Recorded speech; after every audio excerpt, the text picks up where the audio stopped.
Looking forward to 2024, more and more Republicans are saying Donald Trump's not going to be the Republican nominee.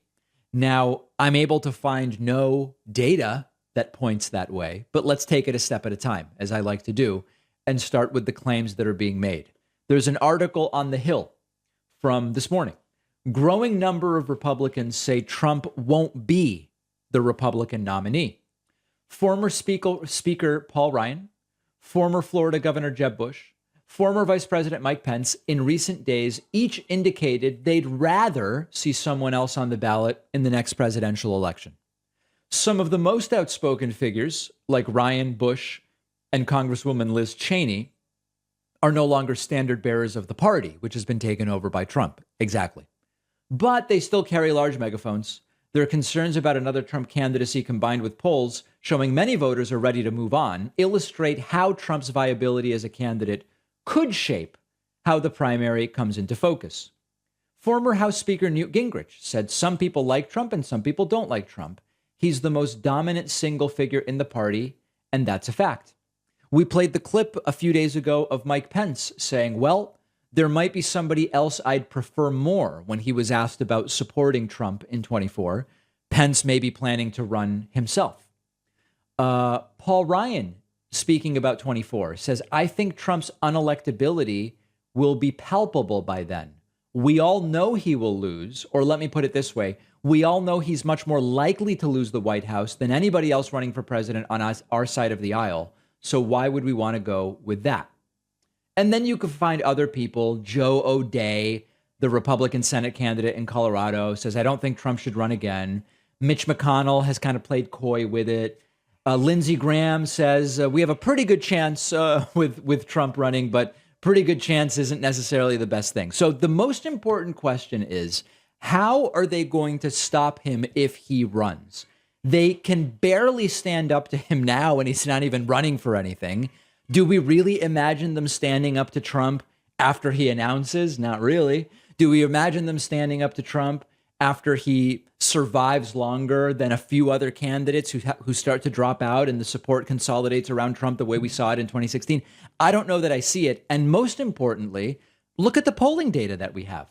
2024 presidential nomination. We have polling from this month. There's a New York Times Siena poll from this month. There's a Harris poll from this month. In the New York Times Siena poll, Trump is leading by 23, with DeSantis at 26. So it's Trump 49, DeSantis 26. In the Harris poll, Trump is leading by 38. That doesn't really look like Republican voters are ready to abandon Trump. If you look at the betting markets, those are asking the question, not who do you support in 24, but who do you believe will win? It's basically a dead heat between DeSantis and Trump. So the most optimistic data we can find is that the betting markets at predictit.org say it's basically a toss-up. But then you also look at some of the other latest polling, and this is polling on hypothetical matchups now. This is who could win in 2024.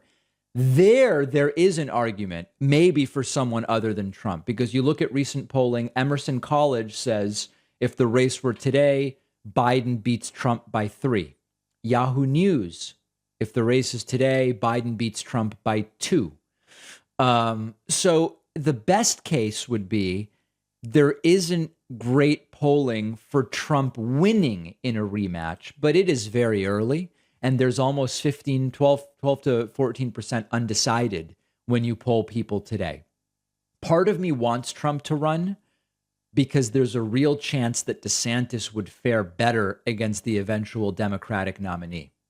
At the same time, crazy things can happen and anybody can end up winning, as we have learned and as we have seen. So it's really up to Republicans. I don't have advice for them. I think Trump is vulnerable if he is the nominee, but maybe that's a reason that we want to see him run if we're looking from the left. But the most important question to the Republicans, and it's up to them to figure it out, I'm not giving them advice. If you really don't want Trump to run, or you don't want him to be the nominee, what can you actually do to dissuade Republican voters from supporting him? Because as of right now, there's clear support behind only one candidate, and that's Trump. There's a smaller but still statistically significant amount of support behind DeSantis. No one else is polling greater than 5 or 6%. I know we're 2 years away, but I don't understand how they stop Trump if Trump wants it. Let me know your thoughts.